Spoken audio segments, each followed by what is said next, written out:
I pozdrav ljudi, vi gledate Sergeful TV i ljudi, danas ću vam pokazati, znači dugo nisam snimao i sad se vraćam, ponovo počinjem da snimam.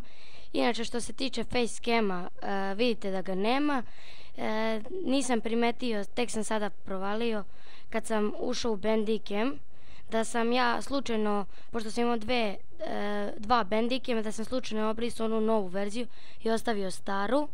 Tako da za sljedeći put ću instalirati novu, ovu ću obrisati. Znači ovu ću obrisati i sad ću vam pokazati kako dobiti Minecraft Premium account.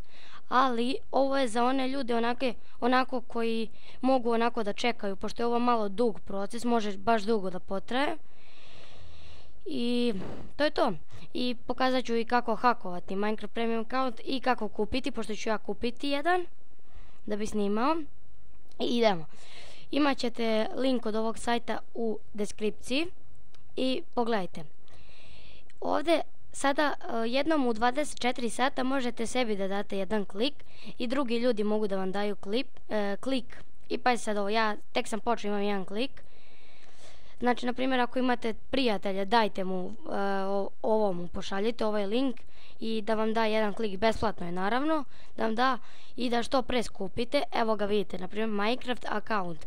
I kad skupite tako 25 ovih klikova points, kliknite ovdje look at, a ima i za origin account i za random stamaki, ne znam zašto to služi. Znači kad skupite 25, znači šaljite drugovima šta god, ovo nemojte da idete.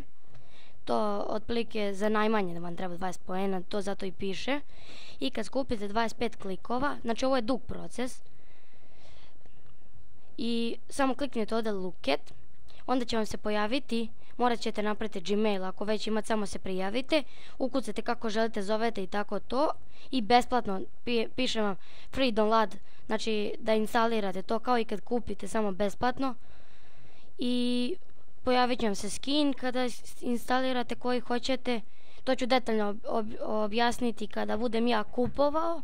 Onako sve je to isto. Sve se isto radi, ali mislim da ćete to znati. Znači samo look at i uradite što treba, mislim da ćete to znati da uradite. I da bi bilo to, hvala vam što ste gledali ovaj video. Vidimo se vrlo uskoro, ćao.